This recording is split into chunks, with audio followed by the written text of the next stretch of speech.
출애굽기 1장 15절부터 22절까지요. 같이 한 목소리로 읽겠습니다.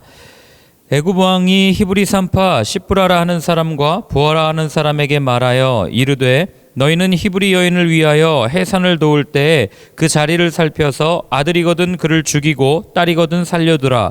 그러나 산파들이 하나님을 두려워하여 애굽 왕의 명령을 어기고 남자 아기들을 살린지라. 애굽 왕이 산파를 불러 그들에게 이르되 너희가 어찌하여 이같이 남자 아기들을 살렸느냐. 산파가 바로에게 대답하되 히브리 여인은 애굽 여인과 같지 아니하고 건장하여 산파가 그들에게 이르기 전에 해산하였더이다 하매 하나님이 그 산파들에게 은혜를 베푸시니 그 백성은 번성하고 매우 강해지니라. 그 산파들은 하나님을 경외하였으므로 하나님이 그들의 집안을 흥왕하게 하신지라. 그러므로 바로가 그의 모든 백성에게 명령하여 이르되 아들이 태어나거든 너희는 그를 나일강에 던지고 딸이거든 살려두라 하였더라. 아멘. 하나님의 뜻에 반대하는 이 사탄, 이 악한 영들의 집요함은 오늘 본문에서도 동일하게 드러납니다. 사단이 인간에게 줄 수 있는 가장 강력한 두려움, 이 협박의 도구는 무엇이냐면 바로 이 생명을 거두어 간다는 거예요. 죽음이죠. 너 죽을 거야. 너 죽여. 이걸 가지고 사람들에게 끊임없이 도전하고 협박하는 것이 악한 영이죠. 하나님을 섬기는 그 시브라와 부하라고 하는 이 산파에게 오늘 왕의 입을 통해서 사단은 뭐라고 얘기합니까? 아들들을 다 죽여라 그렇게 얘기합니다. 물론 성경에서 딸을 죽이지 않고 아들만 죽이는 것에 대해서 오늘날 많은 여성 신학자들이나 이런 사람들이 어려워할 수 있지만, 그러나 이거는 아들과 딸의 이런 어떤 개념 문제가 아니라 그냥 그 당시 문화 속에서 이 씨를 말려버린다는 의미를 가지고 있는 거예요. 그러니까 어제 말씀드렸죠. 출애굽기가 하나님께서 애굽에서 이스라엘 백성들을 이게 거룩하게 구별해놓고 그 다음에 불러내어서 하나님을 예배하는 예배 공동체로 세우시기 위해서 이 책을 기록했다고 말씀드리지 않았습니까? 그러면 오늘 어떤 걸 알 수 있는 거예요? 씨를 말려버린다는 얘기는 악한 영은 오늘도 이때도 마찬가지로 하나님을 예배하는 예배 공동체의 씨를 말리기 위해서 어떻게든지 혈안되어 있다. 이걸 이 오늘 읽은 본문이 사실은 우리한테 이야기를 해주는 거죠. 오늘날 이렇게 현실을 가만히 보면 참 많은 안타까운 것들을 보게 되는데, 정말 이제 많은 사람들이 교회라고 하는 것에 대해서 굉장히 부정적인 인식을 가지게 되었고, 그리고 나와서 예배 드리는 것조차 뭐라 그래야 돼요? 굉장히 어려워진 시대를 살고 있습니다. 그러니 이제 정말 이때야말로 우리의 믿음을 테스트할 때요, 우리가 정말 혼자 주님 앞에 서서 단독자로 예배자로 서는 훈련을 하지 않으면 앞으로 점점 더욱더 이런 핍박과 이런 고난과 이런 박해는 더 강해질 겁니다. 물론 우리가 코로나로 인해서 겪게 되는 이런 것들을 핍박이라고 표현하기는 사실 조금 어려운 면이 있지만, 그러나 세상 사람들이 가지고 있는 기준과 분위기와 이런 걸 가지고 볼 때 이미 그리스도인들에 대한 이 시선이라든지 이런 것들은 예전과 너무 달라졌다는 것을 우리는 알게 될 수 있지 않습니까? 그런 모든 것들을 이용해서 아마 앞으로 예배의 씨를 말려버리는 이런 일들을 앞으로 더 많이 생겨나지 않을까, 저는 이렇게 조심스럽게 예측을 해봅니다. 자, 우리 먼저 15절과 16절 같이 한번 읽어보겠습니다. 애굽 왕이 히브리 산파 시브라라 하는 사람과 부하라 하는 사람에게 말하여 이르되 너희는 히브리 여인을 위하여 해산을 도울 때 그 자리를 살펴서 아들이거든 그를 죽이고 딸이거든 살려두라. 아멘. 자, 당시에 애굽 왕은 아흐모세라고 하는 사람으로 추정됩니다. 아흐모세, 마치 모세 이름을 닮았는데, 이 사람은 강력한 지지 기반을 가지고 있었던 왕이고 강력한 힘을 가지고 있었던 왕이에요. 이 사람의 명령은 곧 나라의 법이 되었고, 이 사람을 통해서 많은 사람들은 왕처럼 되고 싶다, 왕이 정말 이렇게 강력한 사람이구나 라는 것을 많이 느꼈던 왕이라고 합니다. 그런데 어제 이 본문을 문득 읽다가 그런 생각이 들었어요. 여러분, 이 당시 사람들이 왕을 얼마나 부러워했겠어요. 왕의 말 한마디면 모든 것이 바뀌니까. 이 당시만 그런 게 아니라 세상 모든 사람들이 되고 싶어하는 게 사실 왕 아닙니까? 사회에 나가서 왕이 되고 싶어하기 때문에 가장 높은 자리에 올라가고 싶어하는 거고, 가정에서도 가장 높은 자리가 누가 있느냐에 따라서 가정의 이 서열이 정해지고 이 질서가 정해지고, 많은 가부장적인 제도를 가진 사회일수록 남자들이 가정에서 그렇게 왕 노릇하는 이유가 뭐예요? 사실 우리 안에 누구나 다 왕이 되고 싶어하는 마음이 있기 때문에 아니겠어요? 그리고 또 가만히 보면 세상은 그런 왕만을 기억합니다. 뭐 옛날에 그 광고 문구 중에 세상은 1등만을 기억합니다. 뭐 이런 말, 역사는 1등만을 기억합니다였나요? 이런 거 있지 않습니까? 1등이라는 얘기가 왕이라는 얘기거든요. 그러니 세상 사람들은 왕을 존경하고 왕을 기억하고 왕의 것을 추구합니다. 우리 그런 말 있잖아요. 호랑이는 죽어서 가죽을 남기지만 사람은 죽어서 이름을 남긴다. 이래서 우리 유교 문화권 안에 어려서부터 배워왔던 게 입신양면이라는 단어 아니에요? 사람은 태어나서 이 이름을 남기고 죽어야 돼. 그래서 많은 사람들이 그렇게 어떻게 해서든지 이름을 내고 유명해지려고 합니다. 이름을 낸다는 게 유명 아닙니까? 그런 면에서 본다면 오늘 본문에 나오는 왕은요, 대성공한 사람이죠. 이 사람을 모르는 사람도 없어요. 말 한마디 하면 나라의 모든 것이 바뀌어버리는 그런 자리에 있습니다. 말만 하면 모든 게 다 이루어지는. 그런데 반면에 제가 어제 본문을 묵상하다가 이 히브리 산파 2명은 사실 성경이 직접적으로 이름을 언급해 주지 않으면 누군지도 모를 사람들 아닙니까?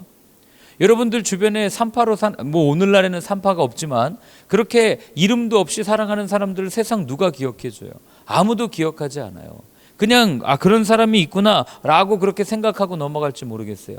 그런데 어제 이 본문을 읽다가 제가 은혜를 받은 게 뭐냐면 세상은 그런 왕을 기억하고 그런 왕을 역사의 이름 가운데 적어놓고 그런 왕을 추념할지 모르겠지만 그러나 성경에서는 그를 뭐라고 표현합니까? 그냥 애굽 왕이라고 표현합니다. 하나님 앞에서는 별로 그 사람이 중요한 인물이 아니에요. 그냥 왕이었구나 라고 그냥 별 볼 일 없는, 마치 그렇게 나중에 정말 어려움을 겪는 그런 모습으로 그냥 기록해 놓는 게 그냥 왕의 모습이에요. 그러나 세상 사람들이 볼 때 아무도 알아주지 않는 시브라와 부하 같은 이런 산파들, 아무도 거들떠보지 않는 이런 사람들의 이름은 성경이 기록하고 있다는 거예요.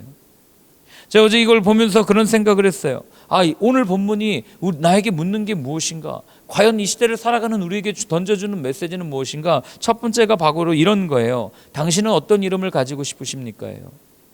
하나님의 기억에 남는 이름을 갖고 싶으십니까? 아니면 세상의 역사에 남는 이름을 갖고 싶으십니까? 이걸 성경은 우리한테 묻고 있는 거죠. 여러분, 이 세상은 끊임없이 자기의 이름을 드러내고 명함을 내도 어떤 독특한 명함을 내야 되고 그리고 자신의 이름을 드러내는 것이 성공이라고 말하는 이 시대에 하나님께서는 오늘 우리에게 뭐라고 말씀하십니까? 세상에서 유명해지는, 세상에서 이름을 내는 것보다 더 중요한 게 있는데 그게 무엇인가? 하나님께 기억되는 이름이 되는 게 훨씬 더 중요하다는 것을 우리한테 알려주는 겁니다. 그래서 바울도 그런 얘기를 해요. 고린도후서 6장 9절에 보면 무명한 자 같으나 유명한 자요, 죽은 자 같으나 보라 우리가 살아있고 징계를 받는 자 같으나 죽임을 당하지 아니하고. 무슨 얘기냐면 바울이 고린도후서는 이 정말 죽을 것만 같은 고생 속에서 그걸 기억하면서 썼던 편지가 고린도후서거든요. 눈물의 편지라고 불리는 편지인데, 그런데 거기서 보니까 바울이 복음을 전하려고 그렇게 열심히 하고 노력하고 수고했는데, 그럼 바울 입장에서 한번 생각해 보세요. 바울은 가말리엘이라고 하는 사람의 제자였어요. 같이 수학했던 다른 동문들은 사내들인 공의회 회원이 돼가지고 유대 땅을 주름잡고 막 여기저기 아마 영향력을 끼치고 있을 그런 시대였어요. 그런데 바울은 거기에서 다메섹으로 가는 도중에 더 유명해질 수 있는 기회를 붙잡아가지고 가다가 예수님을 만나죠. 그리고 나서 완전히 무명한 인생으로 바뀌어버립니다. 근데 그가 정말 무명한 인생입니까? 바울이 오늘 고백해요. 무명한 자 같으나 유명한 자다. 죽은 자 같으나 살아있다라고 분명하게 이야기합니다. 여러분, 저는 바울이 더 유명한 사람이었다는 걸 확신하는 이유가 뭐냐면 다른 유대 랍비들은 사단이 별로 관심도 두지 않았어요. 그러나 바울은요, 사단이 분명하게 얘기합니다. 내가 예수도 알고 바울도 아는데 너는 누구냐? 누가 진짜 유명한 사람입니까? 이걸 우리가 놓친다면 여러분, 우리 세상에서 허상과도 같은 유명한 사람이 되기 위해서 그렇게 발버둥치면서 달려가고 있는 인생인지도 모르겠어요. 성경에 나오는 다수의 사람들은요 정말 무명한 사람들이었어요. 다윗 한번 보세요. 그가 뭐 얼마나 유명했던 사람이었습니까? 오죽하면 왕으로 세우기 위해서 왔는데 사무엘조차도 몰랐던 사람이고 아버지와 형제들조차도 별로 그렇게 탐탁지 않게 생각했던 사람이 다윗이었어요. 그러나 하나님은 그를 주목하고 계셨습니다. 예수님은 어떻습니까? 누가 예수님을 알았어요? 물론 유대 땅에서는 알았겠죠. 그러나 많은 사람들이 몰랐던 이름이 예수 아니에요? 그래서 하나님은 그의 이름을 어떻게 하십니까? 모든 이름 위에 뛰어나게 하시는 그런 일들을 우리가 보게 되지 않습니까? 그러니 여러분 정말 유명해지기를 바라십니까? 그 마음을 내려놓으시고 무명하게 살기로 결단하시고 하나님 앞에 기억되는 이름이 되어야 되겠다라고 결단하는 그런 하루가 되었으면 좋겠어요. 자, 우리 17절부터 21절까지요. 같이 읽습니다. 그러나 산파들이 하나님을 두려워하여 애굽 왕의 명령을 어기고 남자 아기들을 살린지라. 애굽 왕이 산파를 불러 그들에게 이르되 너희가 어찌하여 이같이 남자 아기들을 살렸느냐. 산파가 바로에게 대답하되 히브리 여인은 애굽 여인과 같지 아니하고 건장하여 산파가 그들에게 이르기 전에 해산하였다이다 하매 하나님이 그 산파들에게 은혜를 베푸시니 그 백성은 번성하고 매우 강해지니라. 그 산파들은 하나님을 경외하였으므로 하나님이 그들의 집안을 흥왕하게 하신지라. 아멘. 자, 여러분 히브리 산파들이 느꼈을 당혹감이 보이십니까? 이들은 학자들에 따르면 애굽인이었는데 히브리인을 도운 산파다 이렇게 얘기하는데 저는 그렇게 생각하지 않아요. 왜냐하면 이 사람들의 이름 자체가 히브리어거든요. 유대인의 언어예요. 그러니까 이 사람들은 히브리인들이었다고요. 그런데 히브리인이었다는 얘기는 하나님을 섬겼다는 얘기예요. 그럼 한번 거기서부터 상상을 펴보십시오. 하나님을 섬겼어요. 하나님께서 생명을 소중하게 여기시니까 이 산파들이 아이가 낳는 것을 도우면서 이 당시에는 산파가 오늘날처럼 누워서 낳는 게 아니에요. 아이를 낳는 의자가 있었어요. 그래서 산파의 도움 없이는 절대 아이를 낳을 수 없는 구조예요. 그러니까 산파는 절대적인 그 생명의 출산에 꼭 필요한 존재였어요. 그러니 하나님의 뜻을 따라서 생명을 받는 존재, 하나님을 섬겼던 사람들이에요. 그런데 하나님을 따랐는데 지금 어떤 일이 일어나는 거예요? 하나님의 말씀을 따를 수 없는 상황이 펼쳐진 거예요. 그들 앞에 펼쳐진 상황은 자칫 잘못하면 감옥에 갈 수도 있는 상황이 지금 오늘의 상황인 거예요. 당시 왕의 명령은요, 절대적인 명령 아닙니까? 함부로 이렇게 말에 어겼다가 완전히 죽을 수도 있고 감옥뿐만 아니라 그냥 이 세상에서 사라질 수 있는 그 명령이 왕의 명령이에요. 그러니 왕이 지금 낳으면은 없애라 이렇게 얘기했는데 어떻게 하겠어요? 여러분 이런 모습이 사실 오늘을 사는 그리스도인들의 갈등 아니에요? 불의의 부정을 요구하는 권력이냐 아니면 공의의 하나님이냐. 부정을 요구하는 권력이 하나님보다 더 커 보일 때 왜 나만 이렇게 살아야 되나? 왜 믿음을 가졌다는 게 뭐 그렇게 그건가? 하나님을 따르면 왠지 손해보는 것 같고, 아니 손해를 보는 정도가 아니라 내 생명을 걸어야 할 때 우리는 그 앞에서 갈등하는 건 아니겠어요? 늘 이리저리 흔들리면서 나도 눈 한 번만 감으면 부자 될 수 있는데, 나도 조금만 양심을 조금 한 번만 내려놓으면 나도 유명해질 수 있는데, 나도 내가 원하는 것 이루면서 살 수 있는데, 이게 여러분 사실 그리스도인들의 갈등 아니에요? 내가 한 번만 눈 감고 저 사람한테 한번 화내고 싶은데 이게 우리의 마음 아니냐고요. 그런데 성경은 우리에게 늘 동일하게 이야기를 합니다. 뭐라고 얘기하냐면 바로 오늘 히브리 산파들의 이런 삶의 모습을 반복적으로 보여줘요. 이들은 자신들의 생명을 걸었습니다. 그리고 누구를 선택한 거예요? 하나님을 선택한 거예요. 이들이 했던 고백은 어쩌면 오늘을 사는 그리스도인들에게 가장 필요한 고백이요 가장 필요한 결단일지 모르겠습니다. 이들이 했던 결단은 어떤 결단이에요? 하나님, 내 뜻보다 하나님의 뜻이 더 소중합니다라고 했던 결단이에요. 나는 온전히 죽고 예수를 삽니다라고 말하는 그런 결단입니다. 내 뜻보다 하나님의 뜻이 먼저고 하나님 나라를 확장하는 것이 나의 일보다 더 중요합니다. 이런 고백으로 히브리 산파들은 결국에는 아이를 죽이라고 하는 왕의 명령을 어기고 아이들을 살리는 그런 지혜로운 처사를 하게 되는 것들을 보지 않습니까? 그런데 그렇게 하나님의 뜻을 따라 걸어갈 때 이 히브리 산파들이 뭐라고 얘기합니까? 아니 내가 가가지고 아이를 죽이려고 했는데 왜 어떻게 죽일 수 있냐면 아까도 말씀드렸지만 의자에 앉아서 아이를 낳잖아요. 그러니까 아이가 나올 때 그냥 산파가 목 졸르면 죽을 수 있는 거예요. 그리고 산모한테 애가 죽어서 나왔네요 이러면 할 말이 없는 거예요. 그러니까 산파들이 죽일 수 있는 능력을 갖고 있었다고요. 그런데 이 산파들은 하나님을 섬겼기 때문에 결단했죠. 그리고 왕에게 뭐라고 얘기합니까? 내가 가가지고 아이를 받으려고 해서 죽이려고 했는데 내가 가기 전에 아이가 다 이미 태어났습니다. 산모들이 워낙 건강해가지고 워낙 이 노동을 잘해가지고 이 몸이 튼튼해가지고 이렇게 된 겁니다라고 이야기한 거예요. 여러분 여기서 뭘 할 수 있어요? 하나님의 뜻을 따르는 사람들, 하나님의 뜻을 따라 한 걸음 한 걸음 걸어가는 사람에게는 신약 성경에서 예수님께서 말씀해 주신 것처럼 성령이 할 말을 생각나게 하시리라 말씀해 주셨죠. 이렇게 지혜로운 삶을 살 수 있는 거예요. 여러분, 왕이 똑똑하겠어요? 아니면은 이 배움을 잘 하지 못한 산파가 똑똑하겠습니까? 산파가 훨씬 더 멍청한 삶이에요. 세상이 볼 때는 어리석잖아요. 뭐 하나 학위나 제대로 가졌겠어요? 아무것도 없어요. 그러나 하나님의 뜻을 따라 걸어갈 때, 하나님을 향해서 결단하고 걸어갈 때 하나님께서는 이런 지혜를 우리 가운데 허락해 주신다는 거예요. 여러분, 세상 사람들이 볼 때 이렇게 아침마다 새벽마다 나와서 기도하는 게 이게 지혜로운 일입니까? 이것만큼 어리석은 일이 어디 있어요? 이거 나와서 여기서 예배드릴 시간에 차라리 아침에 일찍 일어났으면 운동하러 가든지 산책하러 가든지 아니면 자기 개발하러 학원에 가든지 아니면 무언가 자기를 위해서 무언가 노력하든지, 그게 더 지혜로운 삶이에요. 세상이 말할 땐 그래요. 그러나 우리는 알아요. 하나님의 어리석음이 사람의 지혜보다 훨씬 더 뛰어나다는 걸 압니다. 조 목사님께서 Why Jesus라고 하는 아주 굉장히 유명한 책을 쓰시지 않았습니까? 그 책 어떻게 쓰셨는지 아세요? 책상에 앉아가지고 막 골머리 썩으면서 쓰신 책이 아니에요. 아침에 나와서 아침 예배 끝나고 기도하는데 그날 하나님께서 단어를 생각나게 해주셨다는 거예요. 그래서 원고도 없이 그냥 아침 그 수요일날 오전에 한번 설교하시고 그 다음에 저녁에 소유 강좌 때 이야기하고 해서 나온 책이 Why Jesus예요. 원고가 없었어요. 그래서 처음에. 그러니 저는 그 모습을 보면서도, 조 목사님도 가끔 그런 말씀하세요. 이 책은 내가 쓴 게 아니야, 은혜로 쓴 거야, 이렇게 말씀하시거든요. 그 모습을 보면서도 맞아요. 사람들이 추구하는 지혜로운 방법.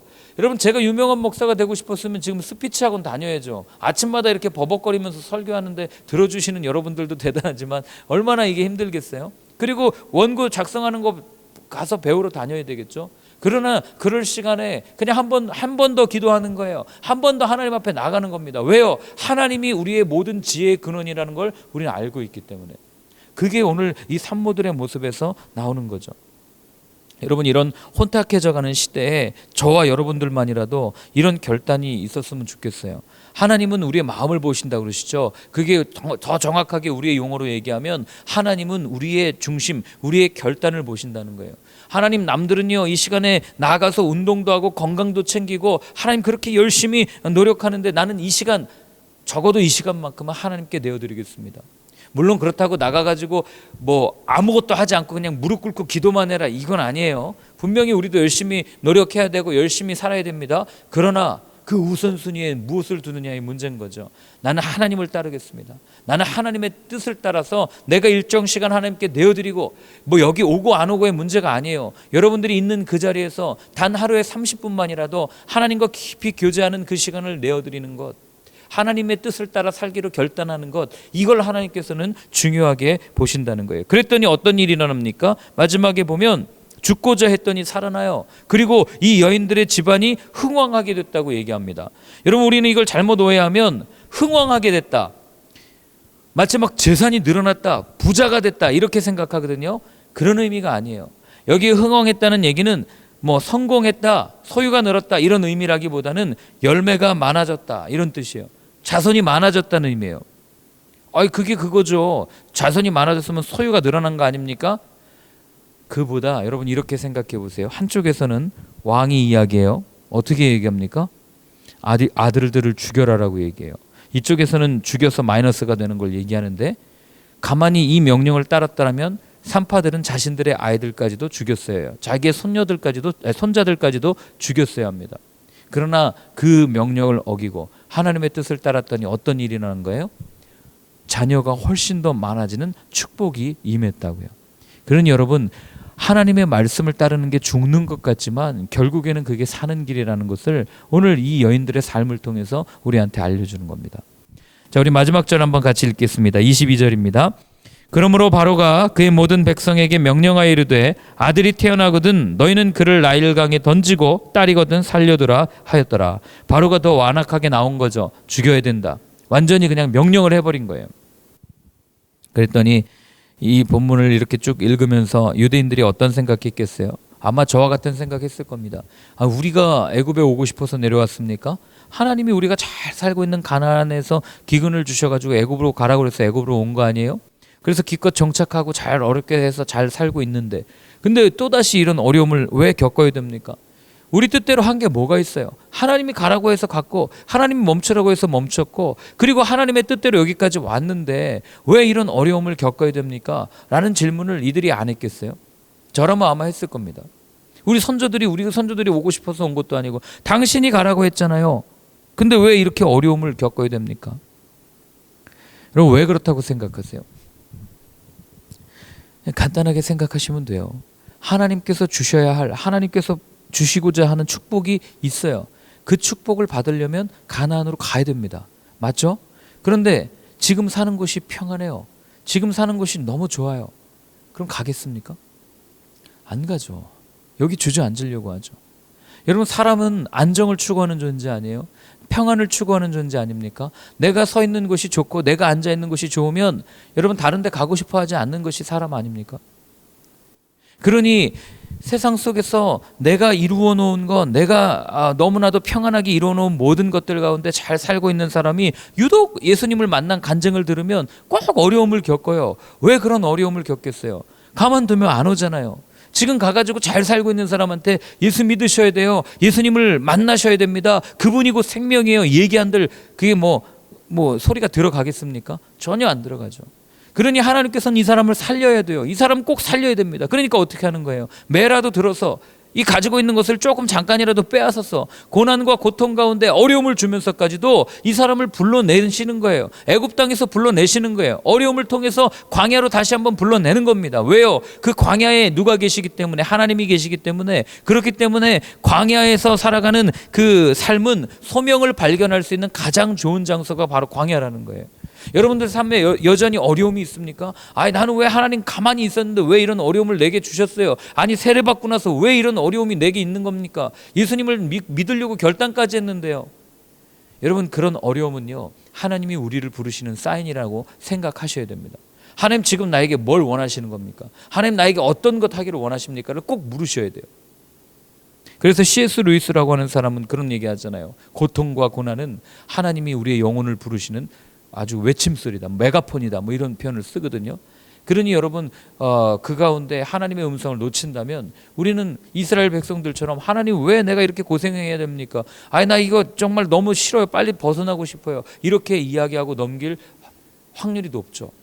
그러나 꼭 기억하십시오. 원치 않는 어려움이 갑자기 온다. 그리고 정말 이해할 수 없는 고난이 온다. 그때 무릎 꿇으십시오. 그래, 하나님께 여쭤보십시오. 하나님 왜입니까? 그러면 하나님께서는, 오늘 이스라엘 백성들도 사실은 이거 이해 못했을 거 아니에요. 더 어려운 일들이 일어나고, 아니 이게 도대체 앞으로 더 어려운 일이 더 일어날 거예요. 모세를 통해서, 하나님의 사람이라고 하는 사람을 통해서 더 고난이 가중될 거라고요. 그때 이런 질문 안 했겠어요? 도대체 왜입니까? 모세라고 안 했겠어요? 그러나 결국 이들을 통해서 이 죽음의 속박, 이 모든 이 두려움으로부터 건져내시는 그 하나님의 모습을 우리는 기억하고 있지 않습니까? 동일하게 그걸 우리의 인생에 적용시키십시오. 고난 가운데 이게 끝이 아닙니다. 이것을 통해서 우리를 부르시고, 그리고 더 나은 하나님의 나라로 우리를 건져내실 것을 꼭 믿으시고, 이런 모형들을 통해서 하나님이 나에게도 이렇게 하시겠구나 감사하고 기뻐하는 오늘 하루의 삶이 되었으면 좋겠습니다. 그리고 우리 주변에 여전히 이렇게 고난과 고통 가운데 절망하고 절규하는 자들이 있다면, 여러분 이런 이야기 들려주시면서 하나님이 우리에게 허락하신 것은 고난이 끝이 아니다, 고통이 끝이 아니다, 이 말씀 꼭 해주셨으면 좋겠어요. 오늘 세상 보면은 왜 그렇게 그 그리스도인들 가운데 스스로 목숨을 끊는 사람들이 많은지 모르겠어요. 정말 예수님 만났더라면, 정말 본인을 향한 그 아버지의 뜻을 알았더라면 그렇게 되지 않았을 텐데. 저도 그런 경험이 있어서 그런지 모르겠지만, 여러분 그런 사람들한테는 한마디 한마디가 중요합니다. 가서 정말 따뜻하게 한마디 해주면요, 안 죽어요. 삽니다. 그래서 어쩌면 그런 사람을 살리기 위해서 저와 여러분들에게 먼저 복음을 주셨을 거라고 저는 믿어요. 그래서 오늘도 여러분들이 사시면서 이렇게 고난과 아픔 가운데 있는 그들에게 다가가서 이 예수님의 사랑을 한 번이라도 전할 수 있는 여러분들의 삶이 되시기를 축원합니다. 함께 같이 기도하겠습니다. 오늘 한번 같이 기도할 때는 두 가지를 놓고 기도합니다. 하나는 하나님 내 뜻이 아닌 아버지의 뜻을 구했던 예수님처럼 우리 역시도 언제나 하나님의 뜻을 묻는 삶이기를 기도합니다. 또한 두 번째로는 우리 주위에 여전히 고통당하고 아파하는 그들이 우리 눈에 보입니다. 하나님께서 우리 눈에 보이게 하신 것은 그들에게 다가가 복음을 전하라고, 그들에게 다가가 생명을 주라고 우리 눈에 보이게 하신 줄로 믿습니다. 하나님, 오늘 내 입술, 내 눈, 내 손짓, 내 발짓, 내 행동을 통하여 한 영혼이 살아나는 것을 경험하는 오늘 하루의 삶이 되게 하여 주옵소서. 우리 한번 같이 기도하겠습니다. 하나님 아버지, 오늘 다시 한번 기도합니다. 하나님, 우리에게 고난을 주신 이유, 우리에게 고통을 주신 이유가 무엇인지를 늘 하나님 앞에 묻고 하나님 앞에 다시 한번 확인하는 저희들의 삶이 될 수 있도록 도와주옵소서. 여전히 주님 앞에 왜 우리 이런 일을 겪어야 됩니까? 왜 십자가입니까? 라고 고민하며 질문하며 나아가지만, 그러나 이제는 질문을 바꾸어서 주님, 그 십자가 내가 지겠습니다. 주님, 그 십자가 지고 걸어가겠습니다. 결단할 수 있는 저희의 삶이 될 수 있도록 도와주옵소서. 특별히 하나님, 오늘 우리 주위에 있는 많은 아픈 사람들, 고통당하는 사람들, 어려움을 당하는 사람들 가운데 예수님의 사랑을 증언하고 예수님의 복음을 전하는 저희 모두의 삶이기를 원합니다. 하나님, 저희를 사용하여 주시옵소서. 하나님 아버지, 오늘도 매 순간 무언가를 하기 이전에 하나님의 뜻을 묻는 저희의 삶이 되게 하시고, 또한 우리 주변에 아파하고 힘들어하는 그들 가운데 주님의 사랑을 온전히 전할 수 있는 오늘 하루의 삶이 되게 하여 주옵소서. 이제는 우리 주 예수 그리스도의 크신 은혜와 하나님 아버지의 사랑과 성령의 인도하심이 복음을 들고 주의 마음을 들고 우리 주변에 아파하는 사람들을 찾아가 그 마음을 위로하겠다고 다짐하며 결단하는 모든 분들 머리 위에 이제로부터 영원까지 늘 함께하여 주옵시기를 간절히 축원하옵나이다. 아멘.